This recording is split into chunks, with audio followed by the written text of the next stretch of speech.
ngoog ami fidèle internaute de Presse Afrique TV HD dañuy daal di rek dellu si ci plateau bi seen émission Midi Keng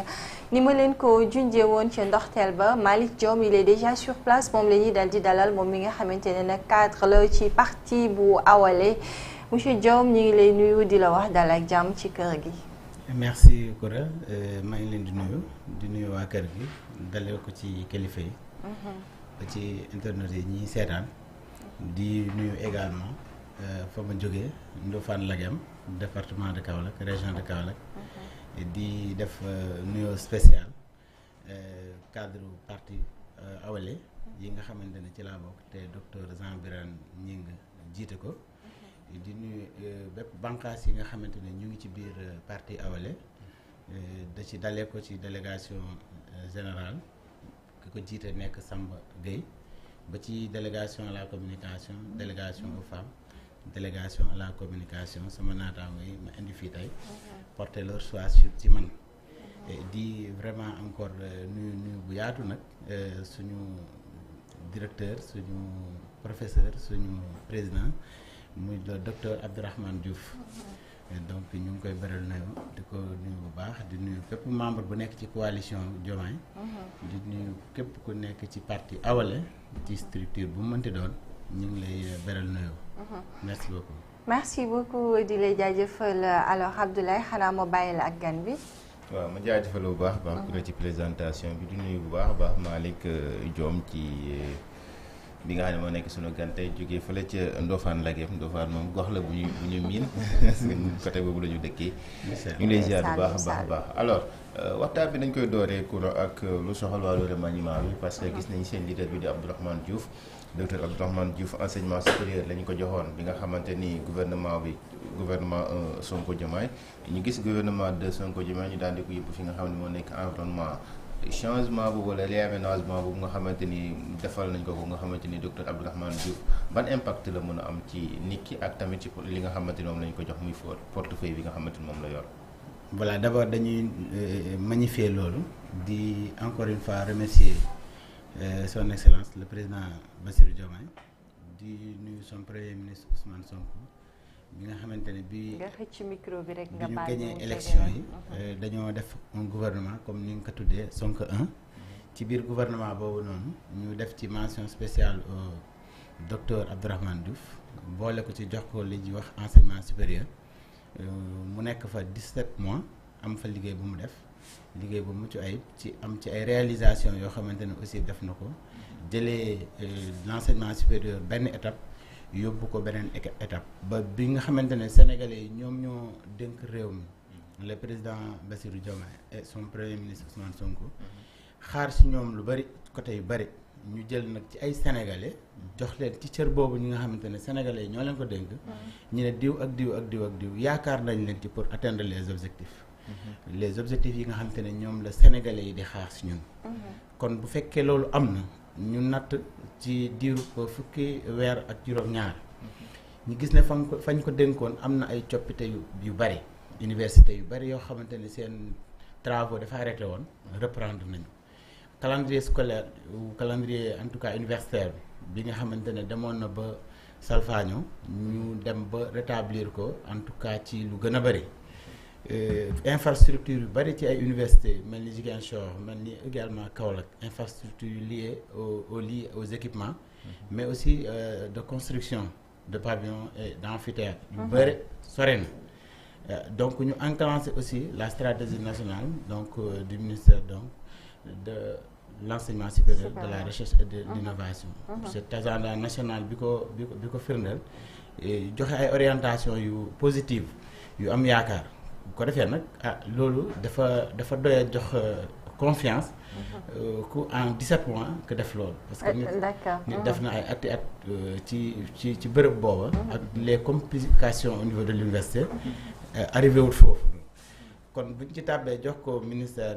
bi nga xamante ne mooy environnement et transition écologique renouvellement de confiance la par conséquent ñu am ci yaakaar aussi parce que bu ñu xamee la dimension de l'homme bu nga xamante ne moom c'est un consultant international. liggéey na ak ONG liggéey na ci bitim réew liggéey na avec les universitaires. mais avec les grandes organisations yi nga xamante ne c'est des organisations qui travaillent dans le contexte même de l'environnement, dans le contexte de la protection de l'environnement et de la transition écologique. am nañ ci yaakaar bu baax. Alors au-delà peut-être de la reconnaissance sur la personne de docteur Abdourahmane Diouf est-ce que tamit nekkul benn reconnaissance ci parti Awalé wala itamit l'engagement bi nga xamante ne ni parti bi am na ko ci au sein même de la coalition Diomaye. waaw loolu tamit mën nañu ko nangu parce que boo xoolee le professeur Abdourahmane parti bi nga xam moom la jiite muy Awalé dont je suis membre des cadres et délégué communal à Ndofane c'est un parti bu ànd ak la coalition Diomaye ci ngor ci fidélité depuis bañ ko recalé parrainage ba léegi ñi ngi ànd bu sincère ànd bu logique aussi par rapport ak ñun liñ bëggoon traduire en termes de recherche au développement ñu gis ko ci seen programme gis ko ci également seen engagement seen orientation moo tax ñëpp tënk ko ci parti bi mu engagé wu ci comme ni nga ko waxee sans réserve sans faille kenn jiitu ko ci mu ciy def ay jéego yu am solo donc reconnaissance boobu day nekk mutuelle parce que nit moom boo nee xaw ma diw ni ma koy def rek ndam la dafa tax alors donc tous les deux côtés ku ci nekk dafa am mention spéciale bu mu jox keneen ki ba wax dëgg ànd bi rafet sincère moo waral mën nañu ko jàngee aussi te engagement boobu mën na am comme conséquence ce renouvellement de confiance envers le leader. D'accord. am solo loo wax léegi muy que ni docteur Abdourahmane Diouf dafa am liggéey bu am solo bu mu tàmbali ci ministère de l'enseignement supérieur parce que déjà bi muy ñëw amoon na lu fekkoon mooy calendrier universitaire boo xam ne dafa instable. dañ doon gis à tout le temps que ni université yi moment bi nga xamante ni la ñu waroon a tëj moment boobu sax la ñuy di def examen wala la ñuy di commencer di jàng mu ñëw commencer stabiliser li ñu naan calendrier universitaire est-ce que tey jii jàppoo woon ne lu doon gën moo ñu bàyyi ko ba mu daal di wëyal liggéey bi nga xamante ni tàmbali woon na ko foofu ba pare ñu koy dolli yóbbu feneen loolu benn question la ñaareelu question bi nga xamante ni bëgg naa la ko laaj est-ce que docteur Abdourahmane Diouf moom selon information yaa ngi ñu mën a jox est-ce que dañ ko consulter ndax moom bëgg naa dem fi nga xamante ni moo nekk ministère de l'environnement am déet. voilà donc boobu aussi question bi li ñu ci altu rek dafa c'est très simple mooy le pouvoir discrétionnaire président de la République moom moo ko moom tey yow mi keneen ak keneen mënoon na woo sénégalais bu mu yaakaar ne ci li ñu ko dénk cër bii nii moom la ko bëgg a bàyyee pour mu mën a atteindre les objectifs. donc je pense que jëlee ko fi nga xamante ne def na fa liggéey bu am solo man ci ginnaaw ni ma ko gën jàngatee c'est juste pour aller vite et bien parce que gouvernement 2 bi il faut relativiser le contexte ci contexte lañ jógee après 17 mois aussi am na lu dox am na lu sooxe ci li sooxe ñu yaakaar ne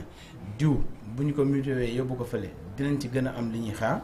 diw bu ñu ko yóbboo muté ko fële dinañ am liñ ci gën xaar diw bu ñu ko jëlijee comme le ministre des affaires étrangères l'actuel kenn xamu ko woon ñu indi ko mu nekk un diplomate émérite ak yeneen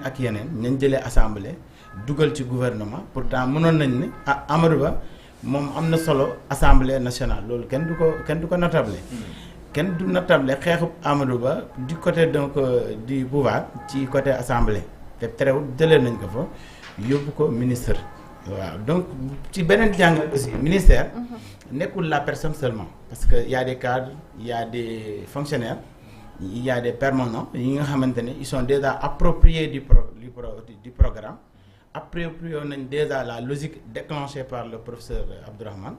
kon xam nañ déjà que yoon bi buñ ci tegoo fi mu ne nii moom wax dëgg yàlla mën nañoo dimbale ñi yegg fi ñu bëggoon te loolu la Sénégal yi doon xaar te wax nga ko léegi y a beaucoup de choses qui commencent à stabiliser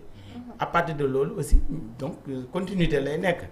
ku fa mënti ñëw aussi continuité lay nekk des agents sont là-bas les fonctionnaires sont là-bas ku si nekk xam nga déjà fi ñu bëgg a dem tracé nañu la voie déjà pour atteindre les objectifs je pense que mu nekkati fa ak mu ñàkk fa nekkati déjà les choses ont été déjà établies tënku ci ak yokku ko parce que xel tamit matul amaana le professeur Daouda aussi moom il connaît le milieu tey bu ñëwee ci li fi xës a nekk li fi xës a taxaw mën na ci tënku ba ci rapidement ñu mën a atteindre les objectifs. alors keroog bi remaniement bi amee wala sax laata muy am peut-être benn partie ci sénégalais yi ñi ngi doon xaar benn destitution du ministre Abdourahmane Diouf mais pas benn peut-être que ñu muté ko alors li ko waral dañu doon wax que ni dafa am benn différent entre lui et le premier ministre moom il est beaucoup plus proche du président de la République que son premier ministre vraiment ndax loolu ngeen gis. bon en tout cas man loolu li ma ci àddu mooy premier ministre ak président ñun déjà amuñu différence ci ñoom man Sonko mooy Diomaye mooy Sonko.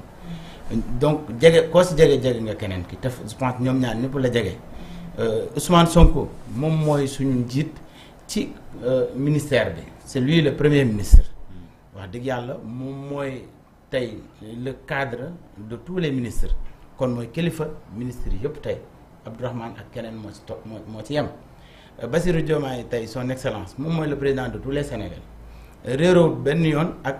son premier ministre réeroowul benn yoon ak aucun de ses ministres. non amul benn problème boo xamante ne c'est entre Abdourahmane ak Sonko ou entre Abdourahmane ak keneen d'ailleurs ñoom ñaar c'est des gens qui sont très proches ci li leen lié ci lu bari. peut-être on peut se réserver de le dire mais au-delà de la politique Abdourahmane ak Ousmane Sonko ñoom dafa am lu leen lié loo xam moo gën a fort sax politique. ñu bokk aussi vision bokk Sénégal bi ñu gëm. bokk am yaqin ne ay jeunes lañ. dañoo war a transformer positivement le Sénégal et dans les brefs délais parce que dañoo yónni yàkkamte ñu di ñu xaar kon foofu mënuñu am problème et que man mi nekk ci biir au cœur ma fait partie de la série des cadres de toutes nos rencontres ñun amuñu benn information buy prouver que ñoom ñaar dañu am problème au contraire on sait que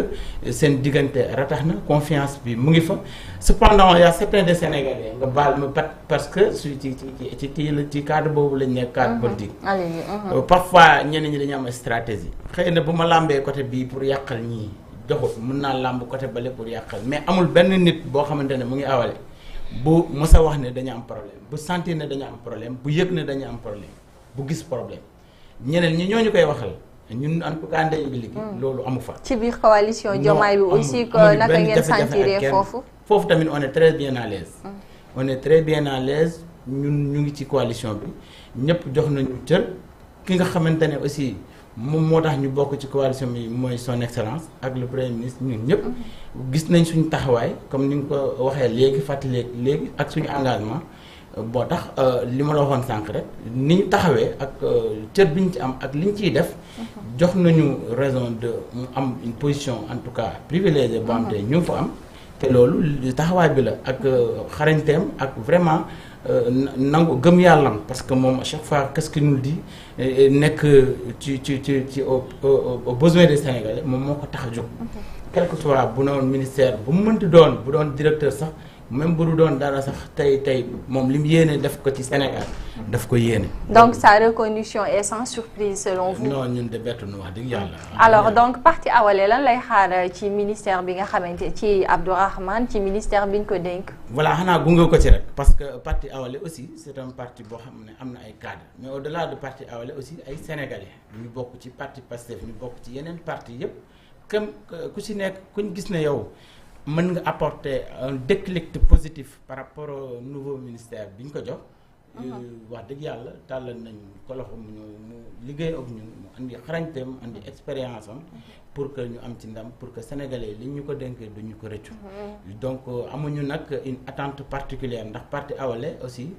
c'est un parti très discipliné amatu par exemple lii la ñuy xaar lii la ñuy xaar le seul objectif. c'est ñun ñu am ndam ci li ñu dénk ak sénégalais li ñuy xaar si ñun. ça pourrait pas impacter ci dynamisme kii bi parti bi. non dynamisme parti bi déedéet parti bi mu ngi dox. maa ngi ci defal mention spéciale le délégué général Samba Gueye ak sama xarit sama wëllëre Cheikh Sylla bi nga xam te ne moom moo yore la délégation nationale à la structuration. ñun parti bi mu ngi dox nit ñi ñu ngi liggéey côté bi ñu war a liggéey ñu ngi massifier ñu ngi waxtaan. et puis aussi ñu ngi am ay programmation yoo xamante ne c'est pour redynamiser les activités du parti ndax bu parti bi doxee loolu impact la ci coalition bi ndax les militants du parti dans la coalition c'est des militants de la coalition waaw. alors waa parce que am na ñenn ñi ma ci mës a dégg ñu wax que ne au niveau du ministère de l'enseignement supérieur kii di Abdourahmane Diouf depuis que bi bu ñëwee dafa jël ay nitam daal di leen di dugal foofu ana ban tontu ngay indi si ñi nga xamante ne ñoom doon yee yàbb ci li. bon xanaa ma reprendre li mu waxoon rek ci loolu ndax moom si boppam posé nañ ko question boobu mais lim ci wax rek dafa leer c'est-à-dire que ci ministère yi mu nekk ministère de l'enseignement supérieur boo xoolee direction yi nga xam à part CROUS bu Diamniadio bi nga xam moom militant Awalé moo ko dirigé ak CROUS bu Kaolack le docteur Jean Birane jiite ko. CROUS yi bëri nañu au niveau du Sénégal on a 7 universités donc ñaari CROUS yooyu lañ ci jiite te jiite boobu signifié wul que ne tous les agents sont de Awalé man mii Awalé laa bokk keneen Awalé la bokk te liggéeyuñu fa kon ña fay liggéey c'est des Sénégalais c'est des membres de PASTEF c'est des membres de l'APR sax parce que am na ñu fa fekk ñoo xamante ne APR lañ bokkoon ñii depuis Abdoulaye Wade PDS lañ bokkoon te ñu ngi fa am ay CDI ñu ngi continuer di fa liggéey en tant que Sénégalais di produire di apporter seen contribution pour la transformation kon nekkul question de fii nga bokk wala fële nga bokk question de li nga mën li nga yéene ak taxawaay bi nga ci am la. Je pense que nous ne sommes pas un parti boo xam te ne aussi day favoriser ses militants au détriment d'autres. déedéet parce que remaniement bi mu amee coow li bari na lool rawatina nag bi ñu gisee ñaari ministre yi nga xamante ne ni dañu jàpp que ni c'est des pro-Pastef yu leen jege la lool muy des postes ministères yoo xamante ne dañuy jàpp que ni c'est stratégique muy justice ak intérieur ndax vous partagez les mêmes convictions que les autres. Bon remaniement moom en quelque sorte choisir c'est éliminer soo moom loolu du ñàkk par rapport à chaque contexte mën nañu fii ak weer wala ñaari weer ak ñetti weer mën nañ ñëwaat ci ministère bi par rapport ak fi ñu ci toll kii yaakaar nañ ne mën nañu régler li ci manqué on peut pas aussi dire que ñi fi nekkoon defuñu dara ça c'est pas parce que c'est des techniciens c'est des gens qui sont des Sénégalais qui ont aimé le Sénégal et qui ont contribué pour le Sénégal pour ce gouvernement tem am na fu ñuy toll aussi les choses il faut le dire que on veut que les choses marchent mieux tey am maanaam te boo nekkee ci biir ak ki nekk ci biti ku ci nekk chaque Sénégalais am nga gis-gis am nga taxawaay. ça marche à pas de caméléon xanaa. on peut le dire mais loolu c'est général loolu moom dama ne c'est global. c'est global parce que boo ñëwee fekk néeg boo xamante ne ki fa génn dafa dagg fii dagg installation tëj karo yi. ba pare yàq peinture bi il faut que nga reprendre waaw dans tous les ministères les gens reprennent dans tous les ministères nit ñi dañaa reprendre en tout cas du ma ne à zéro mais à une grande échelle beaucoup de choses ont été reprises. mais xam nga loolu boo gisee justice muy économie muy éducation muy santé lu bari les nouveaux ministres qui sont venus fekk nañ yu bari yoo xamante ne il fallait ñu faire face d'abord balaa ñuy dem ci l'orientation bi nga xamante ne foofu lañ bëgg a yóbbu affaire yi léegi nag les ministres diffèrent fii mën naa gën a yéex fële surtout en termes de la justice le temps des hommes n'est pas le temps de la justice donc foofu même boobu premier ministre dàq na ko de. li nga wax nii premier ministre dàq na ko de. en tout cas ça nous a valu vraiment. parce que boo xoolee.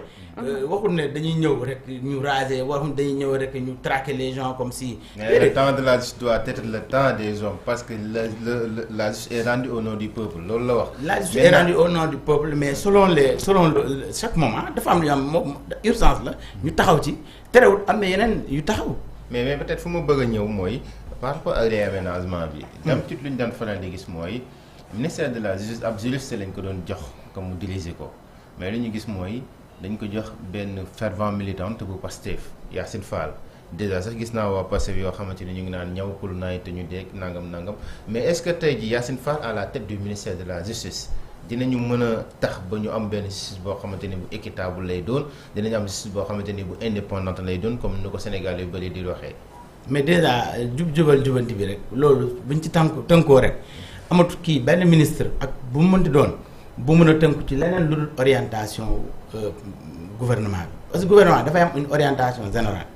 muy Massamba muy Mademba amul kenn koo xamante ni mën na tënku ci lu différent trop ci li nga xamante ne cadre général bi moom la incarné te le cadre général di sa gouvernement sa jubanti donc amul kenn ku mu bàyyi ni directeur ni ministre ni leneen et Yacine a des compétences vraiment ñu xam nañu ko. gis nañ fi ñu ko dénkoon. mais les traits politiques aussi. est-ce que ce jub-jubal aussi qu'est-ce qui est mauvais dans la politique. mais est-ce que ce jub-jubal veut dire aussi tordre la main d'un ministre pour que mu. mën nañ mësuñ fa tordre kii la main. mais la pression lan la finalement. pression bi est-ce que pression la wala est-ce que c'est un besoin est-ce que pression la wala est-ce que c'est un besoin. pression la nit ñi mais un besoin mën nga ko jot progressivement. mais bu ñu gisee nit ki da nga bëgg coûte que coûte mu réaliser wala mu def li nga xamante ne nii moom nga bëgg laa mën nañ ko jàppee comme pression. moom nga bëgg sax ne man mën naa ne d'accord ma sax terme boobu li war a am lañ soxla. dinañ ci d'accord parce que dañuy gis des militants yoo xamante ne dañuy génn di occuper soit les plateaux wala les réseaux sociaux di sàkku à ce que le ministre de la justice Ousmane Diagne def li nga xamante ne ni moom lañ doon xaar ci moom. mais loolu la même man fi ma toog nii tey li ñu xaar ci man loolu la ñu xaar ci man xaaruñ ci man leneen ak ku nekk ca classe yaag ku nekk ca taliba ak ku nekk. ca jiitewoo justice mais justice bi dafa am buñ la jiitalee aussi. dafa am yoo xam ne daf fi dal askan wi daf fi dal population bi ñun ñu dund ko mu metti muy ay famille ñoo xamante ne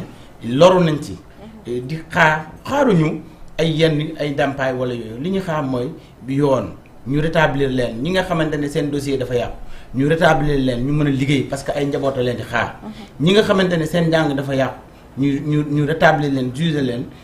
jox leen ay papiers yoo xam ne dina leen permettre encore ñu réinsérer dans la société. ñooñu di xaar tey du ñu wax li ñële di wax. parce que tey comme ci doonoon nga toog di xaar yow sa sort c'est incertain yoo xamuloo fi nga nekk ñu teg la toor génne la bàyyi la sans papier bàyyi la sans jugement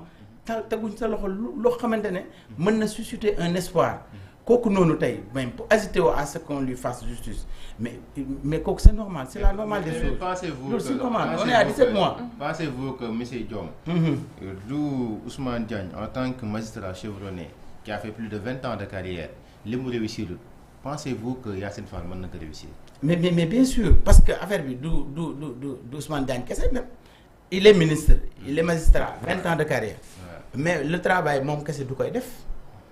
mais dafa am loo xamante ne rôle boobu mu ci moom rek rôle boobu lay jouer Yacine Fall aussi rôle bi mu ci moom lay jouer et donc qu'est-ce qui reste tey mooy ñu coordonner la synergie des politiques entre le gouvernement et le ministère et les professionnels qui sont là-bas pour que dans les délais à venir ñu mën au moins ñu purger yenn dossiers yi pour que seeni borom mën a nekk dans en tout cas des conditions mais ñu mën a amaat espoir donc de revivre à la sénégalaise avant li leen di dal leen. ginnaaw Yacine Fall ki nga xamante ne itamit moom mooy le ministre de l'intérieur ba ngeen di nekk opposition da ngeen doon sàkku képp kuy organiser les élections mu nekk une personnalité neutre alors que tey maître Bamba Cissé gis nañ ne dafa gën a jege kii lay di Ousmane Sonko vous ne pensez pas que la ngeen doon bañ démb moom ngeen nangu tey. mais est-ce que bi ñuy jël maître Bamba Cissé dañ ko jël dans un contexte électoral élection amul. un ministre de l'intérieur xanaa kon da ngeen bëgg a wax que ni d'ici à quelques mois da ngeen koy wàccewaat. on sait jamais ministre moom ministre dañ la koy dénk mën nga fa nekk keneen mën na fa nekk mën nañ ko soxla fii ak weer sax feneen mais fi may bëgg a waxee foofu mooy maître Bamba Cissé moom c'est un Sénégalais maître Bamba Cissé am na xarañte bi am na xam-xam bi dem nañ fi ay élections en pagaille ministre de l'intérieur nekk ci benn pouvoir ànd ak benn parti. te terewut élection yi dañ ko organiser te terewut élection yooyu pare na mucc na ay même bu dee am na ay rëq-rëq léegi nag rëq-rëq yi lañ doon kaas kaasuñ nit ki liñ doon kaas mooy l'appartenance politique ngeen doon kaas mais nit bu taxawee mu ne man mii en tant que ministre de l'intérieur lu ma mën a def ba diw gagné loolu laay def kooku nekkatul ministre de l'intérieur il faut kooku ndam ñu xoolaat ko mais bu fekkee non kooku moom moo wax mais il n'est pas le seul. Il y a des gens qui sont passés ici et qui sont des ministres de l'Intérieur et que des élections se sont déroulées correctement. D'où la personne, mais ce que fait la personne.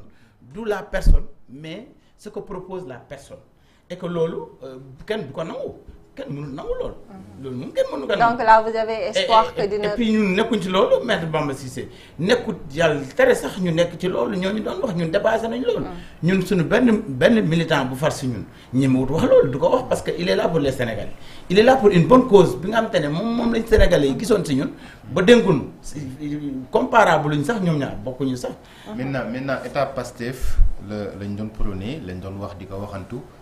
déggoon nañ ko ci limaanu jëwriñ ci dégg nañ ko ci ñenn ñi nga xamante ni Pastef la ñu bokk que ne li ñu bëgg a prôné mooy que ne un état Pastef yàgg nañu gis sax ku mel ni Waly Diouf Bodiang doon ko bind que ne loolu moom mooy nekk li war a am est-ce que tey ji ci foofu la ñu toll bu ñu gisee que ne amoon na ñi nga xamante ni peut-être nekkoon woon ay politique ku ci mel ni Jean Baptiste Tine ku nekk xam ne ne il n'était pas politique ku ci mel ni Ousmane Diagne ku nekk xam ne ne nekkutoon politique ñu jëloon leen dugal leen ci biir gouvernement bi te ñu génne leen dugal ay nit yoo xamante ni c'est des politiques est-ce que loolu ça veut dire que ne état passif bi ñu doon réclamer moom mu ci am nii. déedéet parce que au même moment Mabouba Diagne il n'est pas politique te mu ngi ci gouvernement bi au même moment Cheikh Niang mu ngi ci gouvernement bi te il n'est pas politique c'est-à-dire que foofu ñun besoin la ñu am. On va régler, par exemple... Mais les ministères de souveraineté. Souveraineté, ministère de souveraineté, ak yeneen ministères yi man je ne fais pas de différence entre les ministères. Parce que tey dañoo tënk soxla askan wi ñu pàccal ko ci ay ministères ñu ne ministère bi ba mu jeex ci askan wi li ñu soxla liy doxal dëkk bi amul benn ministère bu gën a baax beneen bu gën a bon beneen amul benn ministère bu ëpp solo beneen ministère yëpp man pour man ñoom ñëpp a yem. Donc foofu noonu nit ñi ñuy wax un gouvernement passé foofu loolu dañuy wax rek nit ñi dañuy saboter rek mais loolu amul parce que ñu déedéet dañuy saboter rek en tout cas non dañuy saboter rek gars yi loolu gars yi dañu ne mbir mi na dox c'est normal nag que boo xeexee mbir mu jaral la nga nourrir un projet xam les enjeux les aboutissements ba pare nga ñëw gis ne ñi koy traduire amaana yow yéene bi nga ci amoon manqué na des na te da ngaa joxante rendez-vous ak sénégalais mën nga am njort ne man de ak yéene bi ma ci am ak li ma ci xeex su ma ko jotoon dinaa gën a baral par rapport ak ñii niñ koy baralee mais loolu c'est normal ku si nekk am na gis-gisam ci mbir ku nekk un avis par rapport ak mbir c'est pas dit que nag yow sa avis bi moom la nekk une règle wala moo nekk une loi c'est pas dit que tamit sa avis bi alors ñëpp ci ñi nga bokkal sax ci la fañ nekk moom la ñuy partager. D'accord Abdoulaye xanaa dañuy attaquer dernier point bi rek li nga xamante ne nii moom mooy wàllu économie bi li nga xamante ne nii moom mooy cëslaayu réew ngir mu mun a suqaliku alors naka ngeen analyser situation économique bi jamono jile. Bon globalement la situation économique mu ngi dox. waaw mu ngi dox ñu ngi def ay démarches ay jéego. tey fii may wax ak yow le premier ministre nekku fi ci lu muy dox yëpp ci question de partenariat la question de relation la pour booster notre économie pour chercher des alternatives par rapport ak li nga xamante ne moom lañ fi fekk te mu tënk ñëpp te xaaruñ ko te wax dëgg yéenewuñ ko Sénégalais yi ñu fekk fi un gouvernement boo xamante ne presque lépp la yàq dem yoonam il faut que mu am ay alternatives ay solutions de rechange ci loolu lañ nekk bon ñenn ñi nag dinañ taxaw wax la ne économie bi fële mais ma damay sant yàlla dans la mesure où li ñuy moom en tout cas li ñuy moom ñoo koy liggéey la plupart ñu lay wax naan Sénégal dafa taxaw dafa dëgër mais c'est des gens qui avaient de l'argent facile c'est des gens qui avaient de l'argent sale ña doon fayeeku ñu ngi fayeeku ña doon liggéey ñu ngi liggéey ña doon jaay ñu ngi jaay man gisuma foofu lu changé amaana sax fi ñu toll moom moo gën a wóor parce que aujourd'hui tout le monde est convaincu même xale bu ndaw est convaincu que il faut nga liggéey pour nga mën a dundee toog fii muy dox amatul alors nekk fii di également chaque fois nga gis nos frontières efforts yi les soldats de l'économie di def pour empêcher yenn stupéfiants ñu dugg ñi nga xamante ne dañ ko daan dugal di ci waaf di ci am comme ba bëri yàq ci dëkk ba ku si nekk jàpp ne da ngaa war a toog muy dox da nga war a toog di ko lijjanti xaalis bi duñ ko liggéey loolu rek bu fi yemoon sax man dama ne gouvernement bi rek man jaral na ma sax engagement bi ma ci defoon ma multiplier ko te loolu du loo xamante ne dañ koy sos Sénégalais bu ne mën na cee dut baaraamam pendant des années ay nit di toog foog nga lëm bi may toog Ndofane di fayeeku salaire boo xamante ne Dakar laa ko waroon di liggéey loolu du lu bees. Abdoulaye nga baal ma rek benn parenthèse lay doon ndax nee nga lépp ngi dox ñi ngi fayeeku ñi ngi fayeeku waaye ñi nga xamante ne dañuy yor seeni ay service di ko jaay ñu gis li xew ca Lonase koo xamante ne nii dafa résilier ab contrat ci koo xamante ne nii daanaka mën nañ jàpp ne client la rek ak jaaykat. Alors vous croyez réellement que tey bu ñuy duut baaraam yéen ñëpp la ñuy duut baaraam dañu naan nguurug Diomaye la amee vous croyez réellement que loolu itamit lu yenu maanaa la ci biir réew mi. Est-ce que c'est la première fois nit résilier contrat. une pression. ginnaaw benn pression boo xamante ne subir na ko. donc moom en tout cas vraiment xam naa ko parce que biñ ma njëkkee affecté au niveau de Bignona mu ngi fa woon je le connais bien boobu j'étais jeune professeur. xam naa liggéey bi mu def bi ñoo ne ak capacité bi mu am c'est un homme intègre man moom je le connais très bien sama grand frère la un homme intègre mais xam naa ne aussi tamit amut lenn loo xamante ne d'après ses explications et même li mu expliqué est-ce qu'il y a pression ou est-ce qu'il y a dañoo ressaisir par rapport à ce qu'on attend du contrat lan lay xaar ci contrat bi est-ce que contrat bi couvrir na ma est-ce que contrat bi permettre na ma man samay objectif ma atteindre ko comme dañ la dénk gis naa ne lii nii kat dañ ma kaa dénk maa ngi ko bëgg a doxal ci fii laa yaakaaree laa koy doxalee aw ma ci attente mais je suis libre mën naa ressaisir xoolaat beneen doxalin bi mu permettre ma gën a gaaw rapidement et dans une façon beaucoup plus économique pour mu atteindre mes objectifs. mais li ñu gis loolu de li ngay gis ñi gis. vraiment continuer di xooj. parce que bi ñu leeree contrat bi man leer naa contrat bi mais contrat bi mën nañu sax dafa am ay clause ci clause yu contrat bi am bokk na ci li Sénégal yu bëri ŋàññi loolu benn la.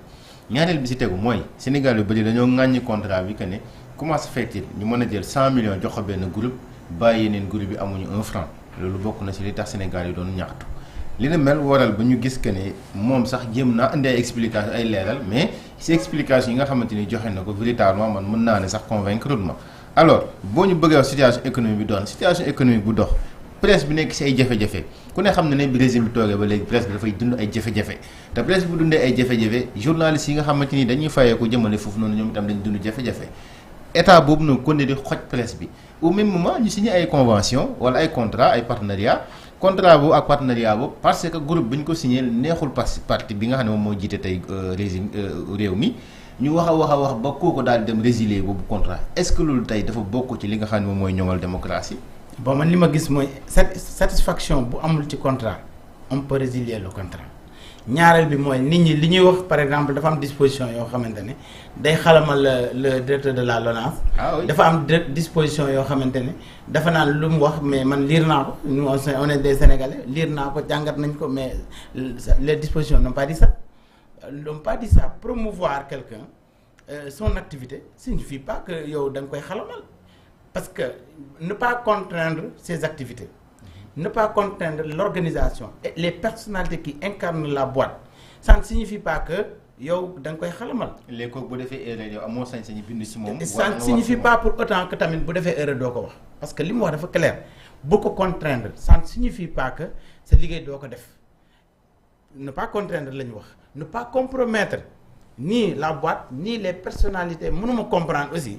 yow ñi signé contrat ma yaakaar ci yow pour avancer pour def ay bénéfices yow sa bopp ngay mener des actions contre li nga xamante ne moom mooy promouvoir la boîte loolu moom sa gardien bi nga teg ci suuf sax bu fekkee ku fi ñëw mën a la wax dëgg nga baal ma ci Presse Afrique nekkul télé nekkul nangam foog naa du fa xëy ñaari yoon ñetti yoon kooku moom ku ne wax dëgg yàlla collaborateur day nekk collaborateur mais c'est pas pour autant aussi que nga ne kii nii kat lu mu def rek damay sëgg parce que yegguñu fa. et que kooku tamit sax ñun de gisuñu mu war fi sax mën a def loo xamante ne dañ koy ŋàññi parce que am na ay ñu koy contrôle am na éthique am na engagement ba mu jël am na ay objectifs ak fi mu bëgg a yegg. situation économique bi. wax nga ne léegi nga ne économie bi mu ngi dox yaa ko wax je vous prends au mot mais économie bi mu ngi dox am na lu ngeen ñu jaay mooy que ne nañu resserrer les ceintures présente ñu un plan de redressement économique plan de redressement boobu noonu moo ñu permettre à ce que ñu ne ñu mën a jóge jafe-jafe économique yi nga xam ne ñu ngi koy dund jamono bi ci loolu ñu promettre loon ñu ne dañuy fexe ba xool naka la ñuy def ba réduire le train de vie de l'État gën a rationaliser li nga xam ne moo nekk ay organisations yu nekk ci biir ay structures yu nekk ci biir État bi mais ñu gis tey réaménagement gouvernemental am si réaménagement bi ñu gis si un gouvernement de 31 ministres est-ce que loolu bokk na ci rationalisation. mais si bokk na ci rationalisation et surtout su may wax rationalisation. 31 ministres mooy tey doxalin tey ku si nekk xale yu ndaw yi sax boo leen woowoon tey nga laaj leen ndax est-ce que gouvernement bii fi nekk nii mu ngi yaxanal gafaka Sénégalais yi Sénégal dinañ la wax waaw. gouvernement bi laa fi gis ministre yi 30 yi ba 31 amut benn ministre boo xamante ne. gis naa ko ci propagande gis naa ko ci dëkkam gis naa ko ci région mu muy def propagande loolu dañ ko fi daan gis chaque week-end chaque samedi ay ministre di tibb di détourner ay projet ay programme di dem di ko dugal ci yeneen objectifs yoo xamante ne ça n'a rien à voir avec ce que les populations attendaient mais ay question de populisme la doon ay question gis leen ma question maa mën lépp loolu amatu fi du directeur du ministre boo xamante ne moi je suis dans le terrain politique dajewuñu je suis dans le sport je suis le président du club AS Laguem dañuy uti ay partenaires vers des autorités xam nañ li fi ne dem nañ ci ay autorités ñu am ak ñoom ay entretien ay wax comprendre nañ ne wax dëgg logique bi ñuy nekk ni c'est dans le cadre de rationaliser je suis un éducateur aussi professeur la gis naa ay yu bari yoo xamante ne mu ngi daan daw ci domaine bi ma gën a maîtriser dawatu man loolu mun naa ko attester presse bi aussi gis nañ ku si nekk mënoon na toll fa mu nekk ibi presse am di fa nekk di wax lu ko neex di def lu ko neex te terewul dara du ko ci fekk ba tax xale yu ndaw yi ñu am sax suñu bopp ku ci am forox ndoll sax da ngay jël sa téléphone foog ne à partir de ton téléphone tu peux créer le monde un monde virtuel te loolu dañ ko régulariser man gisuma ne dañoo attaqué presse bi dañ leen xoj man dama gis ne on est en train de régulariser progressivement gis nga fi ñu jëm. ba ci lu ñu moom doo leen ko jox. non dinañ ko jox ñi nga xam daaw jotuñu ci. ren ba léegi ni jotuñu ci loolu lan. mais dañoo asphyxier la presse. mais dafa am ay conditionnalités yoo xamante ne nee na ñii si tënku ñu tënku ci mais man li ma gën a intéressé foofu mooy presse bi ñenn ñi en tout cas logique bi ñu ci nekk logique bi nga xamante ne moom lañ enclenché lii bu ñu ko toppee. en tout cas foog naa ne ku si nekk dina toog fu nekk wax dëgg nekk si foog naa ne de te loolu dañ ko bëgg a régulariser ba ku si yëngu mu bañate nekk dans la précarité nga am stabilité nga am garantie yóbbu ngeen ñu nag ci non foofu lañ jëm déedéet dañuy régulariser rek mais xam nga inégalité sociale xam nga processus la un processus peut prendre du temps mais ce qui est enclenché déjà ak ce qui a été réalisé moo lay wane ñii nii bu ñu continuer mais dañ ciy dem yow gis nga fi ay président groupe de presse yoo xamante ne mais dañuy jël aide à la presse dugal ko seen poste ñeneen ñi nga xamante ne ay reporter lañ ak ay ñeneen ñoo xamante ne c'est des journalistes seen loxo matul seen ginnaaw ñu nekk di parfois sax di couvrir man def naa événement ma j'ai pris une finale navétane ak ñeneen buñ ñëwee da ngay gis conditions yi ñuy ñëwee sax day précaire léegi loolu lépp lañ bëgg a faxas de sorte que suñu joxati dara ci presse bi mu yegg ci ñi nga xamante ne ñoom ñoo ko yelloo ñi nga xamante ne ñoom ñooy liggéey les véritables acteurs que l'on puisse les sécuriser les appuyer de sorte que tey boo ci nekkatee nga am stabilité mën a am accès à certains services même des services banquiers ou autres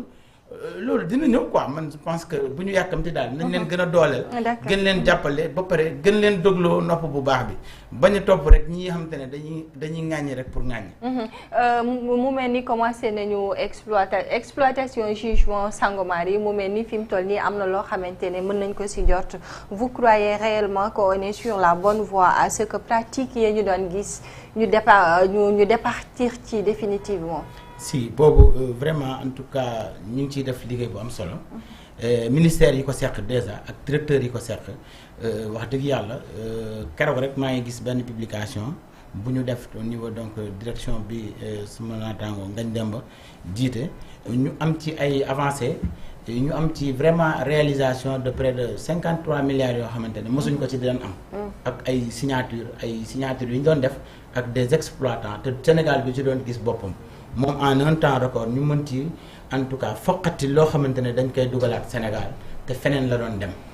logique boobu ñu nekk ku si nekk yaa ngi ciy taxaw te loolu yëpp lan moo ko waral mooy jubal jubanti bi tey ku si nekk fa mu nekk bu jàppee boobu de xam naa ne si mais c'est une réalité ñun yàgg nañ fi Sénégal gouvernement yu bëri fekk nañ ñu fi gars yi nit ñuy doxee ak ñin ñii di doxee bokkuñ bu njëkk boo newoon ci benn parti wala nga nekk ci benn groupe wala coalition mu falu xam nañ ni muy demee ak léegi ñi nekk ci coalition yi booy accompagner Pastef ba mu accéder au pouvoir ak ses alliés mais on sait affaire bi demeewul noonu mbir mi nekkul paajoo nekkul séddoo nekkul yàq nit ñi ngi rationaliser bu doon loolu tey ñun ñu ngi ci terrain bi on a été man maa nekkoon directeur campagne Diomaye Ndofane on sait ce qui se passe am nañ li ñu mais xam nga ak suñu pétrole bi mais nit ñi nekkuñ ci loolu pétrole bi nag dañ ko bëgg a orienter vers les Sénégalais muy en tout cas ressources yi jóge ci mine yëpp dañ kaa bëgg a orienter vers les Sénégalais te wax alhamdulilah en tout cas avec les dernières informations yi ñu am si logique bi ñu tënkoon ci logique boobu lañ gis ñu nekk ba tey ñaanal leen ñu continuer si. loolu moom constitution bi ñu ko jox constitution bi ñu ko jox. xam nga daa am ñu ci jigee woon nag ne woon ngeen ndaw ñi dinañ ci am am na ñu ko joxoon fii. te biñ ñëwee ñu def leneen. les ressources appartiennent au peuple. jeex na waaw mais am na ñu ko xam di ko réciter te jëfewuñ ko. voilà léegi peut-être fu may finir fu may terminer une dernière question Cora mooy par rapport ak c'est une question politique par rapport ak élection locale prochaine yi ñuy jëm ñu gis que ne élection législative yi ñu génn nii le maire de Ndofane dafa ñu soutenir li nga xam ne moo nekk la coalition Pastef alors ñu jëm ci ay élections locales est-ce que tey jii mën nañu xaar Malick Diom nekk candidat à la mairie de Ndofane wala tey jii da ngeen di bàyyi waa Pastef rek comme ñoom ils ont l'habitude de le faire ñoom ñu décider xool kan la ñu war a mën a teg foofu noonu. foofu moom ma conviction personnelle d'abord laa lay wax comme c'est une affaire politique man dama créer un mouvement farlu taxaw askan bi Fata. maa ngi ko créé tey mooy anniversaire am tey la am 2 ans. jour pour jour le 9 septembre 2023 lañ ko créé ci contexte bi ñu ko créé nag laa lay wax léegi boo ma ci mayee tuuti rek mooy que dañoo ñëw ci moment boo xamante ne en tant que jeune en tant qu'intellectuel proche de la population ñu jaar ci ay organisations yu bare pour le développement ñu gis ne ñun en tout cas man ak sama morom li ñu daan xaar gisuñu ko et que est-ce que on va croiser les bras laisser boulevard aux autres ñoom ñuy doxalee ni mu leen bëggee ni ñu ko bëggee ou est-ce que dañuy jël suñu en tout cas avenir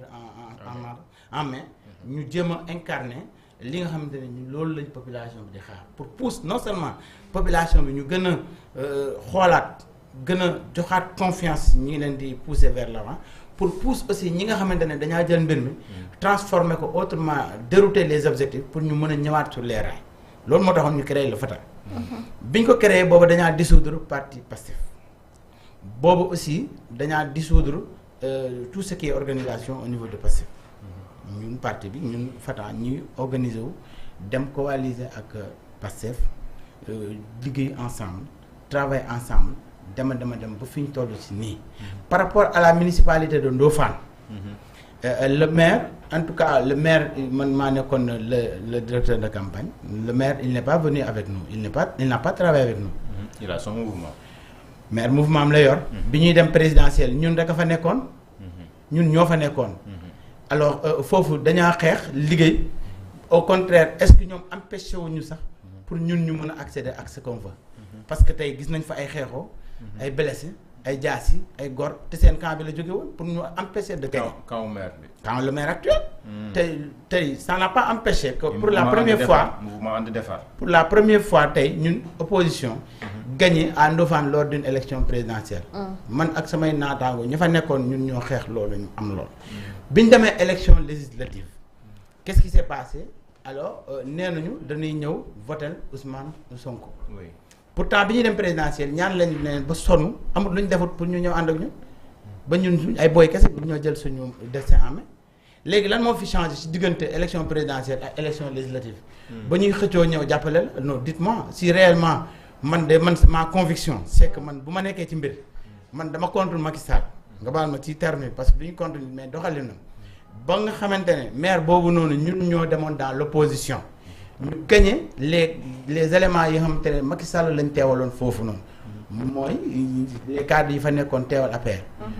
bay maire bii ne day dem APR man dama ko ne du ma mën a dem parce que opposition la ñuy incarne man opposition bi laay jàppale.